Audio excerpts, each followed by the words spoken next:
তুরস্কে গ্রেপ্তার ইসরায়েলের গোয়েন্দা সংস্থা মোসাদের শীর্ষ কর্মকর্তা। ফের নতুন কোনো অপারেশনের ছক কষেছিল ইসরায়েলের গোয়েন্দা সংস্থা মোসাদ।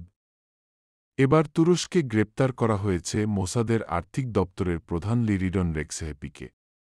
তুরস্কে থাকা এজেন্টদের অর্থ পাচার করার অভিযোগ উঠেছে এই শীর্ষ কর্তার বিরুদ্ধে। সেই অর্থ দিয়ে নাকি প্যালেস্তিনীয়দের বিরুদ্ধে অভিযান চালানো হচ্ছিল। বেশ কয়েকদিন ধরেই রেক্সহেপির গতিবিধির উপর নজর রাখছিল তুরস্কের গোয়েন্দা সংস্থা এমআইটি। সংবাদ সংস্থা রয়টার্স সূত্রে খবর, গত ২৫ আগস্ট তুরস্কে প্রবেশ করেন রেক্সহেপি। তারপর থেকেই তার গতিবিধির উপর নজর রাখছিল এমআইটি। অবশেষে গত ৩০ আগস্ট ইস্তাম্বুল পুলিশের হাতে গ্রেপ্তার হন রেক্সহেপি।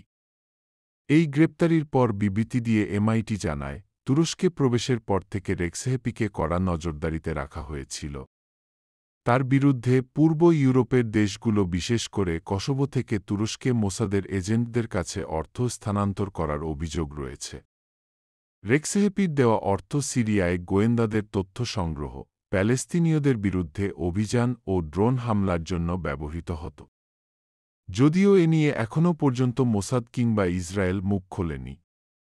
চলতি বছরের জানুয়ারিতে ইসরায়েলের হয়ে চোরবৃত্তির অভিযোগে ৩৩ জনকে গ্রেপ্তার করে তুরস্কের প্রশাসন। এ বিষয়ে বিস্তারিত জানতে কমেন্ট বক্সে বা ডেসক্রিপশন এ লিঙ্ক দেওয়া আছে।